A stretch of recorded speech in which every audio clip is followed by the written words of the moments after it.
আসসালামু আলাইকুম ম্যাম। ওয়ালাইকুম আসসালাম।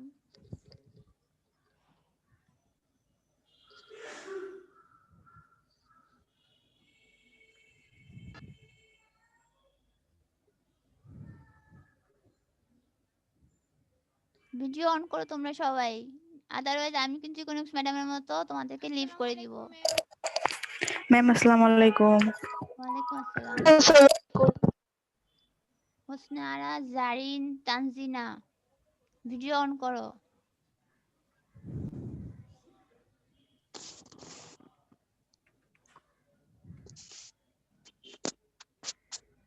তানজিনা, উমায়মা, ভিডিও অন করো। ওয়ালাইকুম আসসালাম। আসসালামু আলাইকুম ম্যাম। আসসালাম।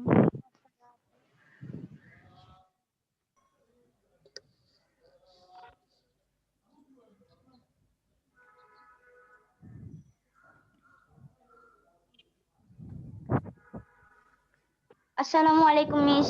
ওয়ালাইকুম আসসালাম।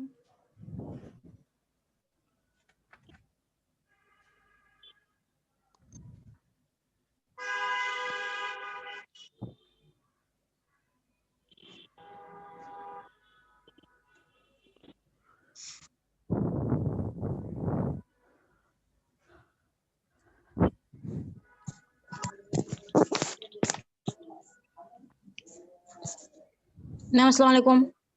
ওয়ালাইকুম আসসালাম।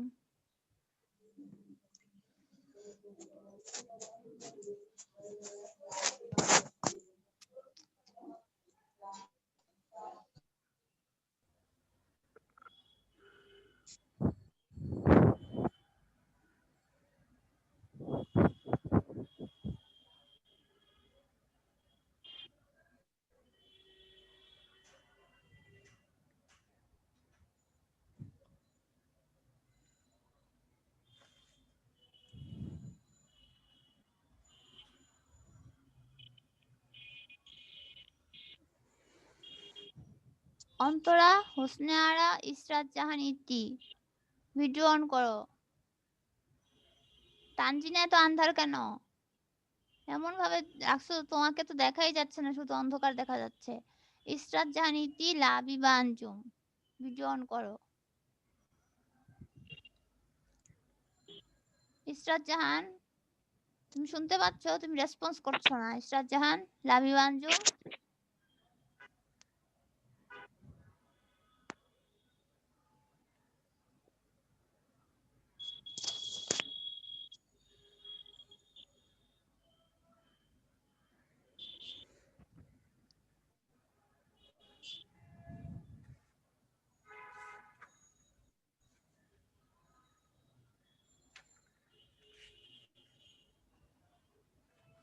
আমি একটু সময় নিচ্ছি, আমার পাওয়ার পয়েন্টটা আসতে সময় নিচ্ছে তাই।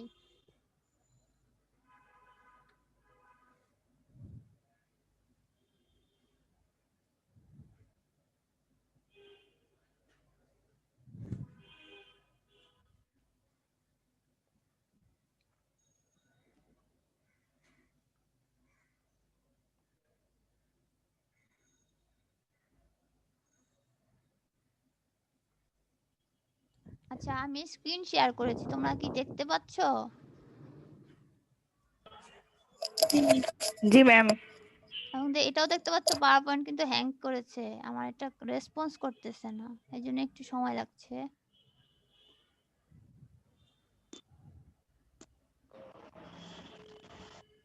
আমরা গত ক্লাসে একদম শেষ মুহূর্তে কোন জায়গায় আটকা পড়েছিলাম? আমরা তো কোনো একটা টপিক আলোচনা করতে গিয়ে তারপর হঠাৎ করে টাইমস আপ হয়ে যায়। ম্যাম বঙ্গভঙ্গ হ্রদের রথ ফলাফল প্রক্রিয়া। রথ কি পড়া হয়ে গিয়েছিল? আমরা কি প্রতিক্রিয়ার মধ্যে ছিলাম? জি ম্যাম, আজকে সেটা পড়াবেন। তাহলে প্রতিক্রিয়ায় যাই। পাওয়ার পয়েন্ট শুধু হ্যাং করতেছে।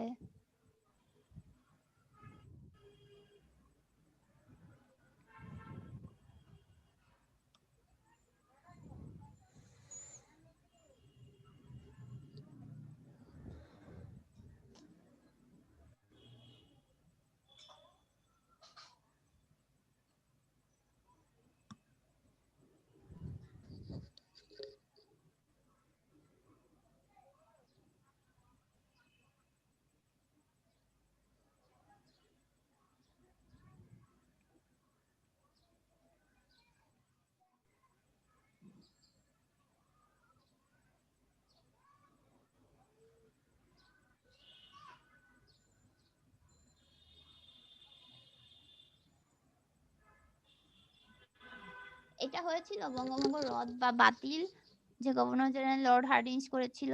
রদের কারণ কি পড়া হয়েছিল? স্বদেশী আন্দোলন হয়েছিল।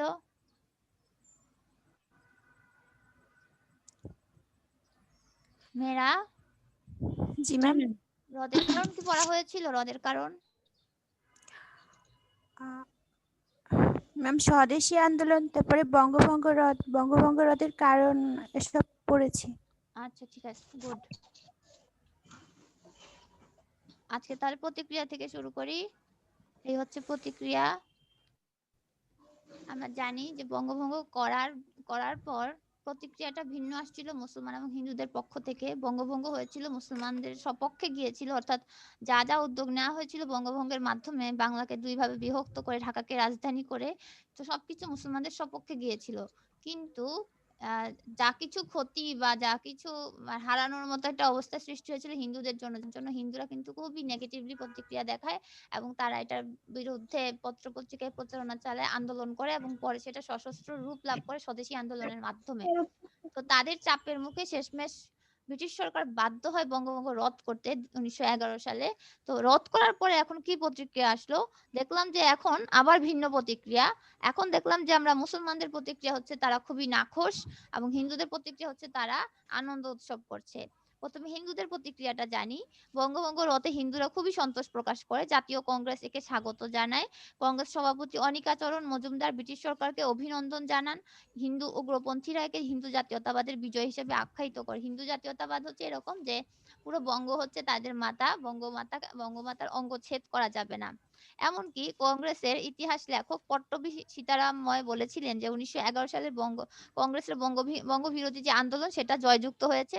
বঙ্গভঙ্গ রদ করে ব্রিটিশ সরকার ভারত শাসনে ন্যায় নীতির পরিচয় দিয়েছে, অর্থাৎ এখন তেলবাজি যা করা সবই করতেছে। কারণ যে যে উদ্যোগটা নেওয়া হয়েছে সেটা তাদের পক্ষে গিয়েছে।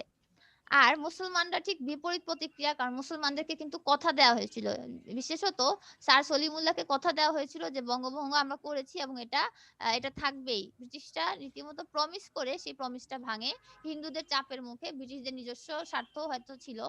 যাই হোক, মুসলমানরা এতে খুবই আহত হয়। তারা বঙ্গভঙ্গ রদ ঘোষণা যে দেওয়া হয়েছিল সেটাকে তারা প্রত্যাখ্যান করে এবং সমগ্র সম্প্রদায়ের মধ্যে হতাশা দেখা দেয়। শুধু বাংলা নয়, সমগ্র ভারতবর্ষের মুসলমানরা এতে উদ্বিগ্ন হয়। বঙ্গভঙ্গের ফলে পূর্ব বাংলার উন্নয়নের যে একটা ধারা চালু হয়েছিল, যে সবকিছু এখন আর কলকাতা কেন্দ্রিক না, ব্যবসা বাণিজ্য ঢাকা কেন্দ্রিক হবে, শিক্ষা প্রতিষ্ঠান শুধুই কলকাতা কেন্দ্রিক না ঢাকা কেন্দ্রিকও হবে, এই যে আশার আলো জ্বলেছিল এই আশার আলো নিভে গেল। মুসলিম লীগের যে শীর্ষস্থানীয় নেতারা ছিল তারা এতদিন ব্রিটিশ সরকারের প্রতি গভীর আস্থাশীল ছিল, যে ব্রিটিশ সরকার শুধু হিন্দুদের জন্য করছে তা না, মুসলমানদের জন্য করছে। কিন্তু তাদের সে আশা ভঙ্গ হলো এবং মুসলিম জনগণের ব্রিটিশদের প্রতি আস্থা চলে গেল। নবাব ভিকারুলমূলক তীব্র ভাষায় ব্রিটিশ সরকারের সমালোচনা করে বলেন যে বঙ্গভঙ্গ রদের কারণে ভবিষ্যতে মুসলমান সরকারের কথা এবং কাজের উপর আর আস্থা রাখতে পারবে না, মুসলমানরা ব্রিটিশদের কথা কাজের উপর আস্থা রাখতে পারবে না। মাওলানা মোহাম্মদ আলীও একই সুরে বলে যে মুসলমানদের তাদের রাজভক্তির প্রতিদানে অধিকার থেকে বঞ্চিত করা হয়েছে। বঙ্গভঙ্গের কারণে সবচেয়ে বেশি মর্মাহত হন নবাব স্যার সলিমুল্লাহ। নবাব স্যার সলিমুল্লাহ ব্রিটিশদের খুব কাছের একজন মানুষ ছিলেন এবং এই বাংলায় যখন লর্ড কার্জন যখন বেড়াতে আসেন বা ভিজিটে আসেন তখন কিন্তু নবাব স্যার সলিমুল্লাহ তার আতিথেয়তা করেছিলেন। এবং নবাব স্যার সলিমুল্লাহ তখন এই পূর্ব বাংলার হচ্ছে একটা মানে সব থেকে বেশি কি বলে সম্ভ্রান্ত পরিবার এবং প্রচুর সম্পত্তি তাদের। বর্তমানে যে ঢাকা ইউনিভার্সিটি বুয়েট এলাকা হচ্ছে যে বিরাট এলাকাটা, তোমরা তো ওখানেই থাকো অনেকেই, ওই যে বিরাট এলাকাটা চিন্তাও করতে পারবে না ঢাকার কত বড় একটা অংশ এলাকা। এগুলি সব জমি কিন্তু এই নবাব পরিবারের ছিল, স্যার সলিমুল্লাহ তার নবাব পরিবারের ছিল। তো তিনি ব্রিটিশ সরকারকে প্রতিশ্রুতি ভঙ্গের অভিযোগে অভিযুক্ত করে বলেন যে বঙ্গভঙ্গ রদের ফলে আমরা যে সুযোগ সুবিধা থেকে বঞ্চিত হলাম তা আমাদের বিরাট দুঃখের কারণ। কিন্তু আমাদের দুঃখ আরো বেশি তীব্র হয়ে ওঠে যখন দেখি সরকার আমাদের সঙ্গে কোনো পরামর্শ না করে, পূর্বাভাস না দিয়ে এই পরিবর্তন বাস্তবায়ন করে। সরি। অর্থাৎ শুধু যে বঙ্গভঙ্গ রদ করেছে তাই না, মুসলমানদেরকে ঘুণাক্ষরে টেরও পেতে দেয় না যে এমন একটা সিদ্ধান্ত ব্রিটিশ সরকার নিতে যাচ্ছে। অর্থাৎ হিন্দুদের পক্ষে একটা সিদ্ধান্ত নিবে, মুসলমানদের যে ইচ্ছা অনিচ্ছা আশা আকাঙ্ক্ষার ব্যাপার আছে সে বিষয়ে কোনো আলাপ আলোচনা করে নাই। বঙ্গভঙ্গ রদ ঘোষণার পর 30শে ডিসেম্বর নবাব সলিমুল্লাহর আহ্বানে উভয় বাংলার নেতৃস্থানীয় এক সভায় স্বয়ং বঙ্গভঙ্গ বিরোধী মুসলিম নেতা আব্দুর রসুল মৌলভী আব্দুল মজিদ খাজা আতিকুল্লাহ অংশ নেন। ব্যারিস্টার রসুল পরে মুসলিম লীগে যোগ দেন। সভায় ভাইসরয়ের কাছে মুসলমানদের প্রতিক্রিয়া জানিয়ে একটি স্মারকলিপি দেয়া হয়। বঙ্গভঙ্গ রদের ফলে মুসলমানরা নিজেদের স্বাতন্ত্র্যবোধকে পরিকল্পিতভাবে উপস্থাপনের জন্য মুসলিম লীগ মুসলমানদের মুখপাত্র হিসেবে পরিণত হয়। এখানে এটা দেখার বিষয়, যখন কিনা মুসলমানরা দেখলো যে কংগ্রেস একটা কিন্তু দল নিরপেক্ষ রাজনৈতিক দল হিসেবে আবির্ভূত হয়েছিল। কংগ্রেস কিন্তু কোন একটা বিশেষ দলের পক্ষপাতিত্ব করবে এমন কিন্তু কথা ছিল না। কিন্তু পরবর্তীতে কংগ্রেস সেটা রাখে নাই, তাদের যে দলীয় উদ্দেশ্য সেটা রক্ষা করে নাই। তারা করলো কি, সবকিছু পার্সিয়াল হয়ে যেতে থাকলো। কংগ্রেসের সবকিছু হচ্ছে হিন্দু সম্প্রদায়ের পক্ষে, মুসলমানদের জন্য কংগ্রেস কিছুই করছে না। এবং কংগ্রেসের বিরোধিতার মুখে বঙ্গভঙ্গ রদ হয়ে গেল। এমতো পর্যায়ে মুসলমানরা বুঝলো যে আমরা মুসলমান বড় বড় নেতারা কিন্তু তখন একটাই তো রাজনৈতিক দল, তারাও তো কংগ্রেসের মধ্যেই ছিল। তাই তারা ভাবলো যে যেহেতু কংগ্রেসের ছায়াতলে থেকে বা কংগ্রেসের সদস্য হয়ে আসলে কিন্তু মুসলমানদের দাবি দাওয়াগুলা কোনোদিন বাস্তবায়িত করা সম্ভব নয়। তখন মুসলমানরা চাইলো যে তাদের জন্য একটি রাজনৈতিক দল গঠন করা হোক, যাতে তারাও হিন্দুদের মতো করে তারা তাদের দাবি দাওয়া আলাদাভাবে উপস্থাপন করতে পারে। কারণ কংগ্রেস তো আসলে একটা পার্সিয়াল রাজনৈতিক সংগঠনে পরিণত হয়েছে। তো এই ধারণা থেকে হচ্ছে পরবর্তীতে মুসলিম লীগের জন্ম হয়। আমাদের বইয়ে বঙ্গভঙ্গ রদ প্রতিক্রিয়ার পরে দেওয়া হচ্ছে বঙ্গভঙ্গ রদের ফলাফল। এখানে বলে রাখি, বঙ্গভঙ্গ থেকে বড় প্রশ্ন হিসেবে কিন্তু বঙ্গভঙ্গের প্রভাব তাৎপর্য এগুলো আসে। তো আমরা এগুলো একটু জেনে নিব। বইয়ে নাই বঙ্গভঙ্গ রদের ফলাফল, প্রভাব, মূল্যায়ন। এটা আমি তোমাদের সাথে আলোচনা করছি কারণ এটা আসে পরীক্ষায়, হ্যাঁ, কিন্তু বইয়ে দেওয়া নাই। যে কোনো টপিক যখন আমরা পড়ি না, ওই টপিকে সবচেয়ে গুরুত্বপূর্ণ ইতিহাসের ক্ষেত্রে, মানে ইতিহাস জাতীয় যে কোনো টপিকের ক্ষেত্রে ওই টপিকটার ফলাফল, প্রভাব, মূল্যায়ন, গুরুত্ব, এই জিনিসগুলা সব খুবই গুরুত্বপূর্ণ। যদি নাও থাকে তাও আমাদের পড়তে হয়, কারণ উচ্চতর দক্ষতায় সাধারণত এগুলাই আসে। উচ্চতর দক্ষতায় দেখা যায় মিস যে অমুক জিনিসটার গুরুত্ব কি। হ্যাঁ বলো। মিস আপনি কোশ্চেন গুলো লিখা দিলে আমাদের ভালো হইতো। উত্তম চ্যাপ্টারের শেষে লিখাই দিব, এখন দিব না। তো চ্যাপ্টার শেষ করি। জি মিস। ঠিক আছে, চ্যাপ্টার শেষ করে এই স্লাইডের শেষে সবকিছু রেডি করা আছে। আমি স্লাইড নামায় তোমাকে দেখাবো, এটা হ্যাং খাবে, দরকার নেই। আমরা ধীরে ধীরে আগাই, এবং আমি যখন পড়াই তখন তো বলে দিই যে কোনটা জ্ঞান, কোনটা অনুধাবন, কোনটা উচ্চতর দক্ষতা। ঠিক আছে, তো এই রদের ফলাফল, প্রভাব বা মূল্যায়ন এটা বইয়ে দেওয়া নাই।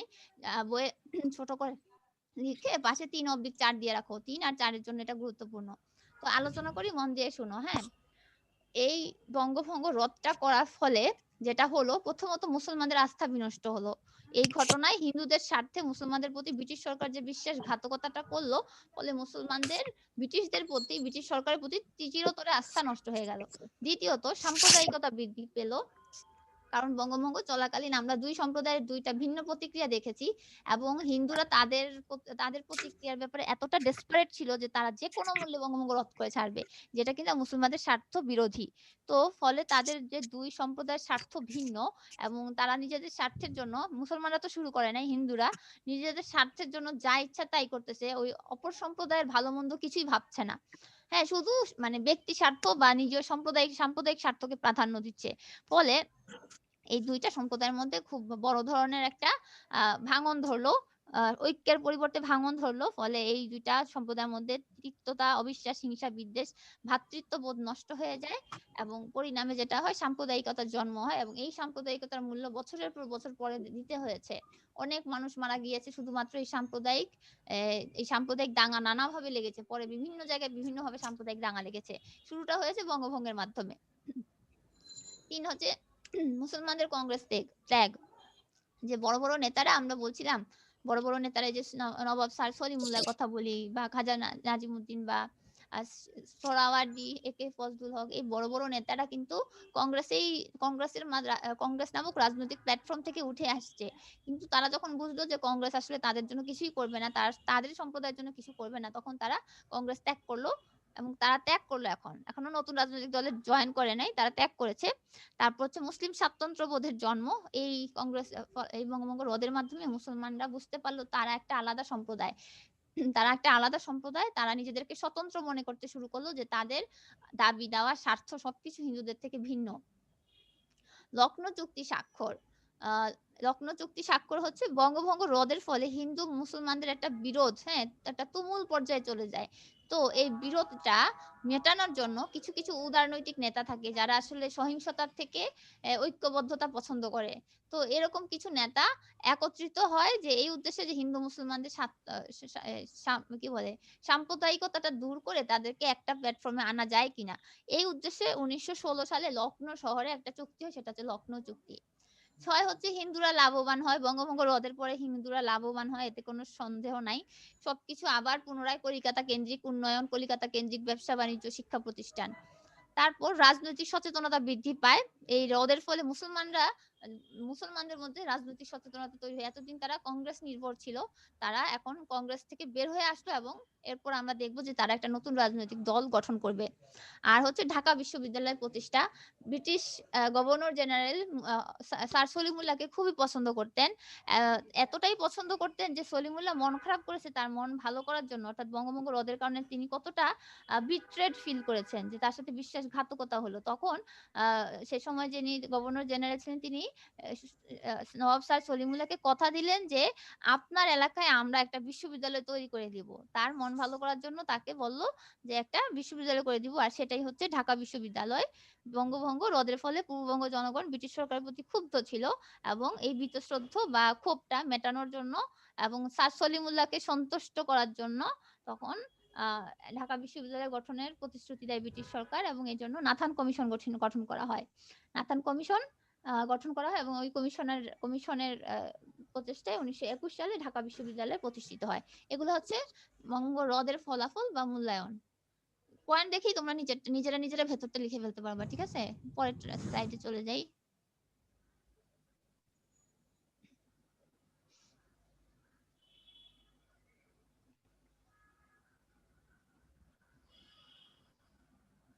আচ্ছা, স্বদেশী আন্দোলন হচ্ছে অনুধাবনের জন্য আসে, দুয়ের জন্য আসে। দুয়ের জন্য যেহেতু আসে এটা আমরা ডিটেলসে পড়বো না, জাস্ট দুয়ের জন্য যতখানি লিখা লাগে। দুয়ের জন্য আমি বলি যে মানসম্মত লেখা আধা পেজ, হ্যাঁ, এক পেজের অর্ধেকটা লিখলেও দুয়ে দুই পাওয়া সম্ভব, এটা অত ডিটেলসে যাওয়া লাগে না। তো আমরা যা লিখবো তার একটা মোটামুটি সংক্ষিপ্ত এরকম একটা রূপ দিলাম আমি। স্বদেশী আন্দোলন হচ্ছে ভারতের স্বাধীনতা আন্দোলনের একটা অংশ। স্বদেশী আদর্শে উদ্বুদ্ধ হয়ে আন্দোলনের প্রধান উদ্দেশ্য ছিল অর্থনৈতিকভাবে ব্রিটিশ শক্তিকে ক্ষতিগ্রস্ত করে ভারত থেকে ব্রিটিশ শাসনের উচ্ছেদ সাধন এবং দেশের সামগ্রিক অর্থনৈতিক ব্যবস্থার উন্নতি সাধন। আন্দোলনের রণকৌশলের অন্তর্গত ছিল ব্রিটিশ পণ্য বয়কট এবং দেশীয় শিল্প উৎপাদন প্রক্রিয়া উন্নতি সাধন। ব্রিটিশ পণ্য বর্জন এবং দেশি পণ্য গ্রহণ করে বাংলার অর্থনীতি পুনরুজ্জীবনের জন্য যে আন্দোলন গড়ে ওঠে সাধারণভাবে সেটি স্বদেশী আন্দোলন নামে পরিচিত। তবে স্বদেশী আন্দোলন মূলত বঙ্গভঙ্গ বিরোধী একটি আন্দোলন ছিল। বঙ্গভঙ্গ হবার পরই বঙ্গভঙ্গ রদ করার জন্য যে আন্দোলনটা হয়েছিল, সশস্ত্র রূপ লাভ করেছিল, সেটি হচ্ছে স্বদেশী আন্দোলন। 1905 সালের বঙ্গভঙ্গের সিদ্ধান্ত ঘোষণার পর স্বদেশী আন্দোলন সূত্রপাত হয়। বঙ্গভঙ্গের বিরুদ্ধে স্বদেশের ঐক্য এবং অখণ্ডতা রক্ষার জন্য যে আন্দোলন পরিচালিত হয় সেটি হচ্ছে স্বদেশী আন্দোলন। নিচে একটা ছবি দেওয়া আছে, প্রোটেস্ট ডিউরিং স্বদেশী মুভমেন্ট। হ্যাঁ, স্বদেশী আন্দোলনের সময় এমন একটা প্রোটেস্ট হচ্ছিল। আর আমরা ছোট করে এই জিনিসটা দেওয়ার চেষ্টা করব যে স্বদেশী আন্দোলনের 3টা পর্যায় ছিল। প্রথম পর্যায়ে হচ্ছে বয়কট আন্দোলন, যে ব্রিটিশদের সকল পণ্য বয়কট করবে। দ্বিতীয়ত সভা সমাবেশের মাধ্যমে প্রচারণা। শুধু সভা সমাবেশ না, পত্রপত্রিকায় প্রচারণা চালানো হয়েছিল বঙ্গভঙ্গ বিরোধী প্রচারণা। আর তৃতীয় পর্যায়ে হচ্ছে সশস্ত্র বা সহিংস রূপ লাভ করে। সে সময় তারা ওই যে বোম ব্লাস্টিং করা বা মেরে ফেলার মতো সশস্ত্র কাজগুলো তারা করেছিল তৃতীয় পর্যায়ে। এই হচ্ছে আমাদের স্বদেশী আন্দোলন 2 এর জন্য। তোমরা এটা পড়ে নিবা। স্বদেশী আন্দোলনের কতগুলা লক্ষ্য ছিল, এত কিছু লিখলে আসলে 2 এর জন্য এত কিছু লেখা লাগবে না, তাও আমি অ্যাড করছি, বলি। প্রথম উদ্দেশ্যটা ছিল যে বাংলা ছিল সুতি বস্ত্রের প্রধান বাজার, সুতরাং সুতি বস্ত্র বয়কট করে ইংল্যান্ডের বস্ত্রশিল্পের ক্ষতি সাধন করবে, ইংল্যান্ডের জনমতের প্রতি দৃষ্টি আকর্ষণ করবে। দ্বিতীয়ত ভারতের মৃতপ্রায় শিল্পকে পুনরুজ্জীবিত করবে। তৃতীয়ত স্বদেশী আন্দোলনের অপর লক্ষ্য হলো ভারতকে পুনরুজ্জীবিত করা। আচ্ছা, এটা লেখা লাগবে না, ওই দুইটা অংশ যদি সুন্দর করে গুছিয়ে লিখতে পারো তাহলে 2 2 হয়ে যাবে। ভাগ করো শাসন করো নীতি। এই বঙ্গভঙ্গের মাধ্যমে কিন্তু বঙ্গভঙ্গটা মূলত ব্রিটিশদের ডিভাইড এন্ড রুল পলিসির একটা অংশ। দুটা সম্প্রদায় একত্রিত হয়ে গিয়ে মহাবিদ্রোহ হয়েছিল। মহাবিদ্রোহ তাদের জন্য কিন্তু অনেক ক্ষতি করেছে, সিপাহী বিদ্রোহ যেটাকে বলে। তো তারা চাচ্ছিল সম্প্রদায় দুইটাকে যদি ভাগ করে দিই তারা দুর্বল হয়ে যাবে। তো এই ভাগ করো শাসন করো নীতিটা 2 এর জন্য অনুধাবনের জন্য 3 স্টার হবে। ভাগ করে শাসন করো নীতি অনুধাবনের জন্য 3 স্টার। তো এটা কি, এটা হচ্ছে প্রায় 200 বছর ব্রিটিশ শাসন নিছক শক্তি প্রয়োগের উপর টিকে থাকে নাই। তারা বিভিন্ন কূটকৌশলের অংশগ্রহণ করে, বিভিন্ন কৌশল পন্থা অবলম্বন করে।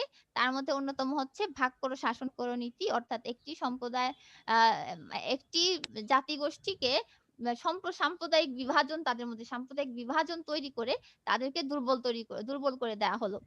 অধ্যাপক হারুনুর রশিদ বলেছেন যে ভাগ করো শাসন করো নীতি এর মূল কথা ছিল ধর্ম, বর্ণ, গোত্র, শ্রেণী নির্বিশেষে জনগণের মধ্যে জাতীয় ঐক্যের পরিবর্তে ওইসব সীমারেখায় তাদের পরস্পর আলাদা করে রাখা বা তাদেরকে পরস্পরের বিরুদ্ধে লাগিয়ে দেওয়া। এটা একটা ঔপনিবেশিক নীতি ছিল, ভাগ করো শাসন করো নীতি। আর তোমরা বইয়ে যখন পড়বা, আমি বলে দিই কোথায় আছে ভাগ করো শাসন করো নীতি।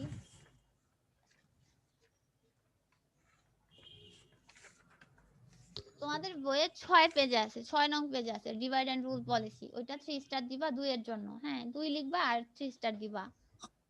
বইয়ের 6 নং পেজে দেওয়া আছে। আচ্ছা, পরের টপিকে চলে যাই। আমরা এখন মুসলিম লীগে চলে আসছি। 1905 সালের বঙ্গভঙ্গের পরের ঘটনাটাই হলো মুসলিম লীগ, এবং আমরা একটু আগেই দেখেছি যে কোন পরিস্থিতিতে মুসলমানরা বাধ্য হলো আরেকটা রাজনৈতিক দল গঠন করতে। তারা এই বড় বড় নেতারা, এই নেতাবর্গরা সবাই কংগ্রেস ছেড়ে চলে আসছে। কংগ্রেস ছেড়ে চলে এসে এখন তারা একটা নতুন রাজনৈতিক দল গঠনের চিন্তা করেছে। এই মুসলিম লীগের পিছনে অনেক পটভূমি আছে, যে কিভাবে এই এত বছর ধরে মুসলমানরা কিন্তু ব্রিটিশদের শাসন আমলে খুব বঞ্চিত হচ্ছিল। মুসলমান যারা বড় বড় নেতা ছিল, বাবা জমিদার ছিল, সবাই কিন্তু বঞ্চিত হচ্ছিল। তো আমরা এত ডিটেইলসে যাব না, একটু শর্টকাটে থাকি। ম্যাম, হ্যাঁ বলো। স্বদেশ আন্দোলনটা কত পৃষ্ঠায়? স্বদেশী আন্দোলন তো আমি দিছি বইয়ের মধ্যে, দাঁড়াও দেখছি স্বদেশী আন্দোলন দেওয়া আছে কিনা। 16 পেজ। হ্যাঁ 16 পেজে দেওয়া আছে। 16 পেজ 16 পেজে অনেক কথা লেখা আছে না, এটা সুন্দর করে আর একটু ছোট করে ফেলবা। দুয়ের জন্য এত কিছু লিখতে হয় না, হ্যাঁ একটু ছোট করে ফেললে হবে, বড় প্রশ্নে আসে না।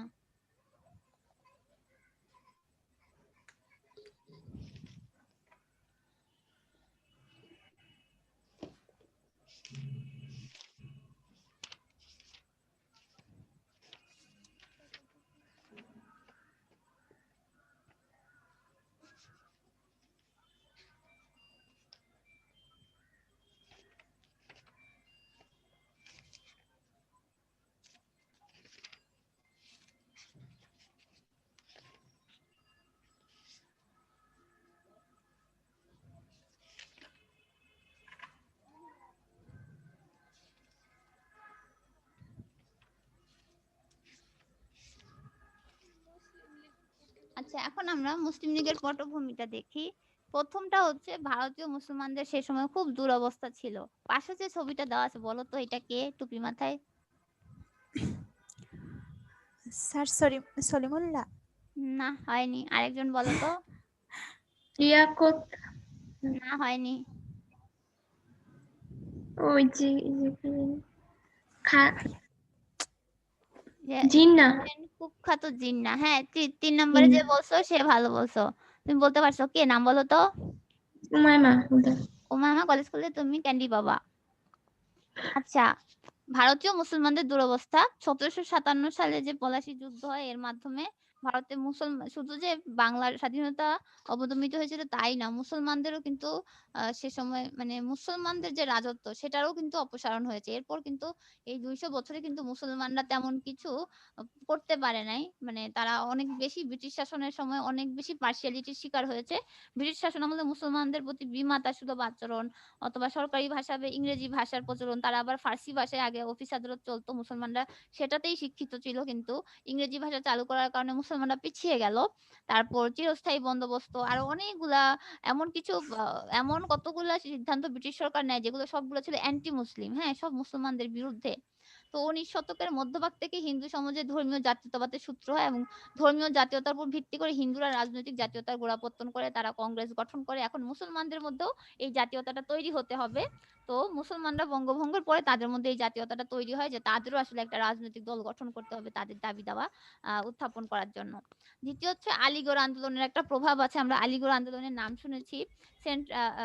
স্যার সৈয়দ আমির আলী কর্তৃক সেন্ট্রাল ন্যাশনাল মোহামেডান অ্যাসোসিয়েশন, আমরা ইতিহাসে পড়েছি না ক্লাস 9-এ, central Mohammedan national Mohammedan association এরকম জি ম্যাম। প্রতিষ্ঠান তৈরি করা হয়। এগুলা উদ্দেশ্য ছিল হচ্ছে এই আলীগড় আন্দোলন মূলটা ছিল যে মুসলমানদেরকে ইংরেজি ভাষায় শিক্ষিত করা হবে। কারণ ইংরেজি ভাষা না জানার কারণে মুসলমানরা পিছিয়ে যাচ্ছে। ৩ হচ্ছে কংগ্রেসের মুসলিম স্বার্থ বিরোধী কার্যকলাপ। বঙ্গভঙ্গের মাধ্যমেই এটা স্পষ্ট হয়ে গেল যে কংগ্রেসের যত কার্যকলাপ এগুলো আসলে মুসলমান স্বার্থে একটাও যায় না। ১৮৮৫ সালে কিন্তু কংগ্রেস প্রতিষ্ঠিত হয়েছিল অসাম্প্রদায়িক ভিত্তিতে, অর্থাৎ এটা কোনো সাম্প্রদায়িক রাজনৈতিক দল ছিল না। কিন্তু পরবর্তীতে এটার সকল কার্যকলাপ দেখা গেল যে সব মুসলিম বিরোধী এবং তাদের নিজস্ব সাম্প্রদায়িক বা সাম্প্রদায়িক ভিত্তিক রাজনৈতিক কার্যক্রম তারা চালাচ্ছে। যে সে সময় কয়েকটা বিষয়ে ব্যারিস্টার সৈয়দ শফিউদ্দিন একটা বৈঠকে নবাব ভিকারুল মুলুককে বলেন যে কতগুলা বিষয় দর্শনীয় যে কংগ্রেস কিভাবে মুসলমানদেরকে ক্ষতিগ্রস্ত করছে। সরকারি চাকরিতে মুসলমানদের সংখ্যা হ্রাস পেয়েছে, আইন পরিষদে মুসলমানদের সদস্যপদ লাভে ব্যর্থ হয়েছে এবং ভারতীয় জাতীয় কংগ্রেস কর্তৃক অনুসৃত নীতিমালাতে মুসলমানদের আশা আকাঙ্ক্ষা কখনো পরিচ্ছন্নভাবে তুলে ধরা হয় নাই। অর্থাৎ মুসলমানদের কোনো বিষয় তুলেই ধরা হতো না। একটা রাজনৈতিক দল গঠন করার প্ল্যাটফর্ম তৈরি করার মূল উদ্দেশ্য হচ্ছে দাবি দেওয়া, জনগণের দাবি দেওয়া তুলে ধরা। এখন তুমি যদি শুধু একটা সম্প্রদায়ের দাবি দেওয়া তুলে ধরো, আরেকটা সম্প্রদায় না ধরো, তাহলে কিন্তু ওইটা সর্বজনীন রাজনৈতিক দল না, সেটা একটা সম্প্রদায়ের প্রতিনিধিত্ব করছে। আর হচ্ছে বঙ্গভঙ্গের কারণে উদ্ভূত পরিস্থিতি, এটা তো আমরা গতকাল ক্লাস থেকে আজকের ক্লাসে দেখলামই যে বঙ্গভঙ্গের পরে পুরোপুরি একদম এতদিন যেটা আশঙ্কা ছিল এটা এখন পুরোপুরি বাস্তব রূপ লাভ করেছে এবং মুসলমানরা চোখের সামনে দেখেছে কিভাবে হিন্দুরা তাদেরকে ডমিনেট করতেছে এবং তারা মুসলমানদের স্বার্থ দেখতে পাচ্ছে না। মুসলমানরা উন্নয়ন করবে, ঢাকা উন্নত হবে, এগুলো তারা মানতেই পারছে না। তারা দেয়ার জেলাস, তারা মুসলমানদের উন্নয়ন মানতে চায় না, তারা নিজেদের উন্নয়ন চায় এবং তারা মুসলমানদেরকে তাদের ভাই ভাবে না, ভ্রাতৃত্ববাদের অভাব আছে এবং আসলেই তারা সাম্প্রদায়িক। এরকম একটা পরিস্থিতির সৃষ্টি হলো। এরপর ৫ হচ্ছে সিমলা ডেপুটেশন। সিমলা ডেপুটেশন হচ্ছে ১৯০৬ সালে হয়। ১৯০৫ বঙ্গভঙ্গ রদ ১৯০৬ সালে হয় সিমলা ডেপুটেশন। একই অক্টোবর আগা খানের নেতৃত্বে ৩৫ জন সদস্য, আচ্ছা আমি মনে হয় স্লাইডে এরকম একটা জিনিস অ্যাড করেছিলাম, পরে বাদ দিয়ে দিয়েছি, ওটা বড়দের জন্য বানিয়েছি তো অনার্সের জন্য, এই জন্য ওটা এখন নাই। তো সিমলা ডেপুটেশনে ৩৫ জন সদস্য আগা খানের নেতৃত্বে ৩৫ সদস্য মুসলিম রাজনীতিবিদদের একটা দল সিমলাটা স্থানের নাম, সেখানে ভাইসরয় লর্ড মিন্টোর সাথে সাক্ষাৎ করে। লর্ড মিন্টোর সাথে সাক্ষাৎ করে তারা তাদের কতগুলো দাবি দাওয়া জানায় সেখানে লর্ড মিন্টোকে। তো সেখানে তারা বলে হচ্ছে তারা একটা লর্ড মিন্টোর ভাষায়, এটা লর্ড মিন্টোর ভাষায় লেখা আছে, লর্ড মিন্টোর ভাষায় ভাইসরয়ের সাথে মুসলমানদের প্রতিনিধিদের সাক্ষাৎকার ভারতের ইতিহাসে এক নতুন অধ্যায় সূচনা করে। ইতোমধ্যে নবাব সলিমুল্লাহ তার রাজনৈতিক সহচর নবাব আলী চৌধুরী সিমলার প্রতিনিধিবৃন্দের কাছে মুসলিম রাজনৈতিক প্রতিষ্ঠান পরিকল্পনাটা খসড়া পাঠান এই সিমলা ডেপুটেশনে এবং তার এই পরিকল্পনা অনুযায়ী পরবর্তীতে মুসলিম লীগ গঠিত হয়। অর্থাৎ মুসলিম লীগ গঠনের যে খসড়া একটা পরিকল্পনা, সেই পরিকল্পনাটা সিমলা ডেপুটেশনের সময় লর্ড মিন্টোর হাতে তুলে দেওয়া হয়। কংগ্রেসও কিন্তু একইভাবে ফর্মাল ওয়েতে কিন্তু প্রতিষ্ঠিত হয়েছে। মানে তুমি রাজনৈতিক দল গঠন করে ফেলছো তা না, তুমি যেহেতু শাসক হচ্ছে ব্রিটিশরা, যেহেতু সরকারে আছে, তো ব্রিটিশদের সাথে আলোচনা করে তারপর তাদের সাথে এই আলাপ আলোচনা করে তারপর সিদ্ধান্তটা বাস্তবায়িত করে। এরপর হচ্ছে ১৯০৬ সালের নিখিল ভারত মুসলিম শিক্ষা সম্মেলন হয়। তো সেখানে সকল বড় বড় মুসলমান নেতারা আসে, অনেক বড় বড় নেতারা আসে। তো সব নেতারা একত্রিত হয়, সরকারি বেসরকারি কয়েকজন ইউরোপিয়ানও আসে শিক্ষা সম্মেলনে। কলকাতা হাইকোর্টের বিচারপতি এই অনুষ্ঠানের সভাপতিত্ব করেন। আলীগড় কলেজের অধ্যক্ষ এবং বিদ্যালয়ের শাখার সভাপতি ছিলেন এখানে। নওয়াব আলী চৌধুরী পূর্ববঙ্গ আসামের বিষয়ে প্রবন্ধ পাঠ করেন।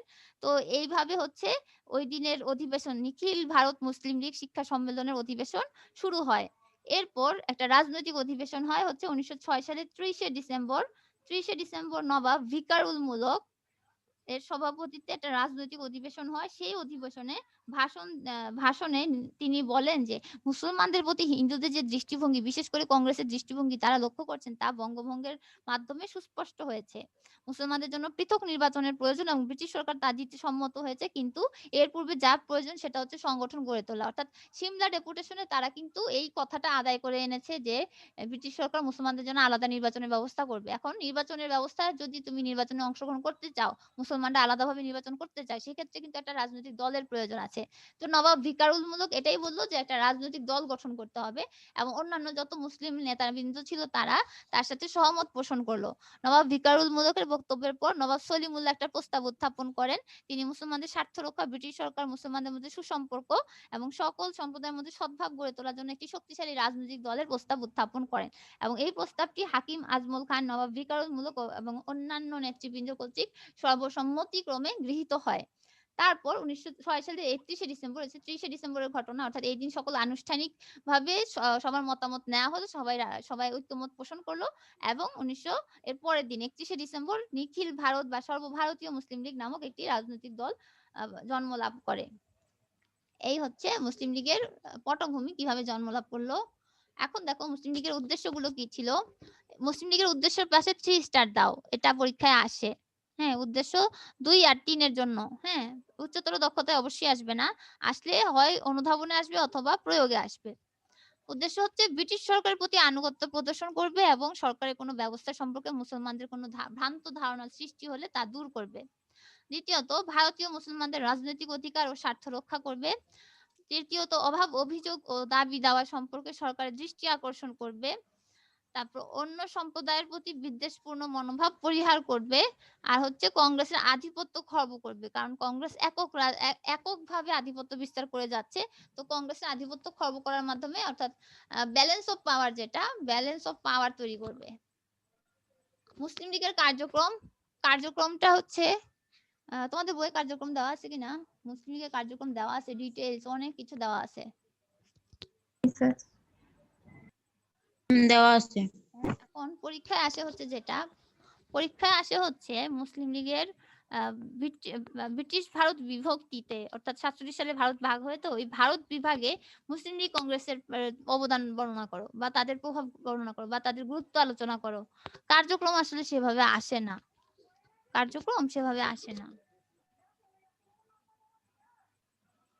আচ্ছা, তাহলে আমরা এটাকে এইভাবে পড়তে পারি, তাৎপর্য হিসেবে পড়তে পারি।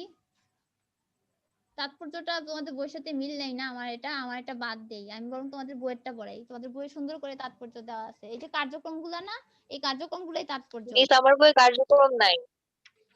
আচ্ছা, 19 পেজ দেখো তো, সবাই 19 পেজ বের করো তো। মুসলিম লীগের কার্যক্রম আছে না? জি ম্যাম আছে। আছে তো। হ্যাঁ, এটাতে অবলিক দাও, অবলিক দিয়ে তাৎপর্য গুরুত্ব লেখো, এগুলাই সব গুরুত্ব।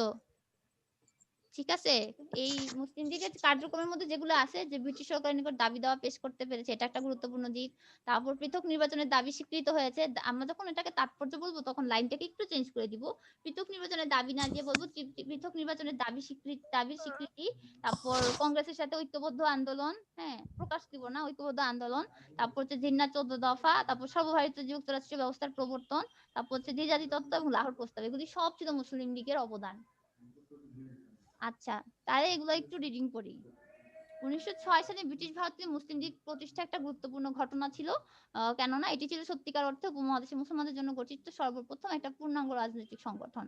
এর কার্যক্রম না বলে আমরা বলবো কি, এর যে অবদান, এই যে 1906 সাল থেকে 1947 সালের মধ্যবর্তী অংশে মুসলিম লীগ যে গুরুত্বপূর্ণ কাজগুলো করেছে এবং তার যে গুরুত্বপূর্ণ দিকগুলো, সেগুলো হচ্ছে প্রথমত ব্রিটিশ সরকারের নিকট নিজেদের দাবি দেওয়া আশা আকাঙ্ক্ষা তুলে ধরতে পেরেছে। 1906 সালের পূর্বে মুসলমান জনগণদের অসংগঠিত ছিল, তাদের নিজস্ব কোনো প্ল্যাটফর্ম ছিল না। মুসলিম লীগ গঠনের মাধ্যমে তাদের একটা প্ল্যাটফর্ম তৈরি হলো এবং এর মাধ্যমে তারা তাদের দাবি দাওয়া তুলে ধরতে পারলো ব্রিটিশ সরকারের নিকট। দ্বিতীয়ত, পৃথক নির্বাচনের দাবির স্বীকৃতি। মুসলমানরা খুব করে চাচ্ছিল তাদেরকে আলাদা নির্বাচনের ব্যবস্থা করে দেওয়া হোক, কারণ যেহেতু সেই সময় ব্রিটিশ ভারতে হিন্দু সংখ্যাগরিষ্ঠ ছিল, যেহেতু হিন্দু সংখ্যাগরিষ্ঠ, তখন যদি তুমি এককভাবে একটা নির্বাচনের আয়োজন করো তাহলে কিন্তু মুসলমানদের জয়লাভ করার কোনো সুযোগ নাই, কারণ মুসলমানরা তো সংখ্যালঘিষ্ঠ।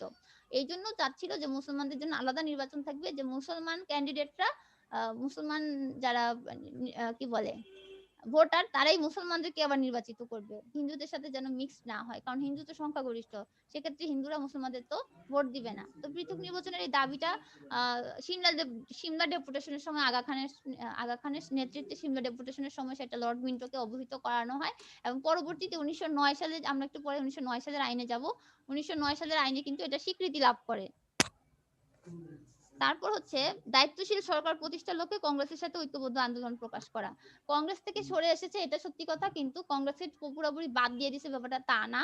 যদি কোনো দায়িত্বশীল রাজনৈতিক আন্দোলন থাকে সেক্ষেত্রে তারা কংগ্রেসের সাথে একসাথে আন্দোলন করে যাবে বলে এমন সিদ্ধান্ত নেয়। কংগ্রেসের ব্রিটিশ বিরোধী স্বায়ত্তশাসন যে আন্দোলন, যে ব্রিটিশদেরকে এই এলাকা ছেড়ে যেতে হবে, এই যে স্বায়ত্তশাসনের যে আন্দোলন, দায়িত্বশীল সরকার প্রতিষ্ঠার জন্য আন্দোলন, সেখানে মৌলানা শওকত আলী, মৌলানা মোহাম্মদ আলী, মৌলানা আবুল কালাম আজাদ এরকম প্রমুখ প্রভাবশালী মুসলমান নেতারা আগ্রহ প্রকাশ করে সমর্থন দেয়। তো এই সময় কংগ্রেস মুসলিম লীগের মধ্যে 16ই ডিসেম্বর 1916 সালে লখনৌতে, ওই যে একটু আগে দেখেছিলাম না, একটা চুক্তি হয় যে হিন্দু মুসলমানরা একসাথে করার জন্য 2টা চুক্তি হয় মূলত এই পুরো 47 থেকে কি বলে এই পুরো সময়টাতে 200 বছরের মধ্যে 2টা চুক্তি হয় মুসলমান আর হিন্দুকে একসাথে করার জন্য। একটা হচ্ছে লখনৌ চুক্তি আর একটা হচ্ছে বাংলা চুক্তি। লখনৌ চুক্তি হয় 1916 সালে 16ই ডিসেম্বর। লখনৌতে ওই একই দিনে মুসলিম লীগের একটা বার্ষিক অধিবেশন ছিল, আবার কংগ্রেসের একটা বার্ষিক অধিবেশন ছিল। তো বড় বড় নেতারা একত্রিত হয়ে ভাবলো যে তারা মুসলমান হিন্দুদেরকে একত্রিত করার একটা প্রচেষ্টা চালাক, সেটা হচ্ছে লখনৌ চুক্তি। আর বাংলা চুক্তি পরে হয় 1923 সালে। আর হচ্ছে জিন্নার 14 দফা মুসলমানদের স্বার্থ রক্ষার প্রচেষ্টা, এটা আমরা 1925 সালের ভারত শাসন আইন যখন পড়বো তার আগে পড়বো যে ভারত শাসন আইনটা যেহেতু 1909 সালের আইন ব্যর্থ হবে, 1919 সালের আইন ব্যর্থ হবে, তখন জনগণ আন্দোলন করবে একটা নতুন ভালো আইনের জন্য, তাদের দাবি দাওয়া পূরণের জন্য। তখন ওই যে আন্দোলন করবে, আন্দোলন করার সময় তখন ব্রিটিশ সরকার বলবে যে কংগ্রেসের পক্ষ থেকে এবং মুসলিম লীগের পক্ষ থেকে তারা কি চায়, হ্যাঁ, পরবর্তী আইনে কি দেখতে চায় সেই সম্পর্ক একটা তাদের দাবি দাওয়া সম্পর্কিত কোনো স্মারকলিপি যেন তাদেরকে দেয়া হয়। তো ওই সময় নেহেরু রিপোর্ট নামে কংগ্রেসের পক্ষ থেকে নেহেরু রিপোর্ট সাবমিট করা হয়, যে নেহেরু বলে যে সে পরবর্তীতে 1925 সালে ভারত শাসন আইনে কি চায়। তো সেই আইনে নেহেরু রিপোর্টে কোনো মুসলমানদের স্বার্থ সংশ্লিষ্ট কিচ্ছু ছিল না, যার জন্য মুসলমানরা বুঝলো যে যা এবার কংগ্রেস আবারও মুসলমানদের সাথে কি বলে বিট্রে করলো। তো মুসলমানদের তখন নেতা ছিল হচ্ছে মুসলিম লীগের প্রধান ছিলেন জিন্নাহ। তো জিন্নাহ তখন ওই নেহেরু রিপোর্টের বিপরীতে আরেকটা রিপোর্ট পেশ করেন, সেটা হচ্ছে জিন্নাহর 14 দফা। জিন্নাহ তার 14 দফা দাবি পেশ করেন এবং এই 14 দফা দাবিতে তিনি মুসলমানদের, এখানে হিন্দুদের নিয়ে কিছুই ছিল না, সম্পূর্ণ মুসলমানদের জন্য পর্যাপ্ত প্রতিনিধিত্বের ব্যবস্থা, মুসলমানদের স্বার্থ সংশ্লিষ্ট বিষয় অন্তর্ভুক্ত করেন। এরপর হচ্ছে সর্বভারতীয় যুক্তরাষ্ট্রীয় ব্যবস্থা প্রবর্তনের ধারণা প্রত্যাখ্যান। 1935 সালে যে আইনটা হয় ভারত শাসন আইন, সেই আইনে সর্বভারতীয় যুক্তরাষ্ট্র প্রবর্তন করা হয়। তো এই আইনটা মুসলিম লীগ এবং কংগ্রেস উভয়ই প্রত্যাখ্যান করে, তারা এই আইন নিয়ে সন্তুষ্ট হয় না। আমি আগেও বলেছিলাম যে একটা আইন ব্যর্থ হওয়া মানে হচ্ছে নতুন একটা আইনের প্রয়োজনীয়তার সৃষ্টি হওয়া, এবং আমরা জানি যে 1947 সালে আরেকটা আইন হয়ে দেশ ভাগ হয়ে যাবে, তার মানে অবশ্যই 1925-এরটাও ব্যর্থ হয়েছে। 9 ব্যর্থ, 19 ব্যর্থ, 35 ব্যর্থ। আচ্ছা, আর সবশেষে হচ্ছে দ্বিজাতি তত্ত্ব এবং লাহোর প্রস্তাব। দ্বিজাতি তত্ত্বটা হচ্ছে এই যে হিন্দু মুসলমানদের মানে ক্রমাগত আন্দোলন এবং সাম্প্রদায়িক যে তাদের মধ্যে একটা ভুল বোঝাবুঝি এবং একজন আরেকজনের স্বার্থের কথা ভাবে না, সবাই যার যার স্বার্থ নিয়ে ব্যস্ত। তো এটা নিয়ে জিন্নাহ তার একটা ধারণা প্রকাশ করলেন, জিন্নাহর দ্বিজাতি তত্ত্ব। তার তত্ত্বটা ছিল এরকম যে টু নেশন, এই যে হিন্দু আর মুসলিম এরা হচ্ছে সম্পূর্ণ ভিন্ন দুটি জাতি।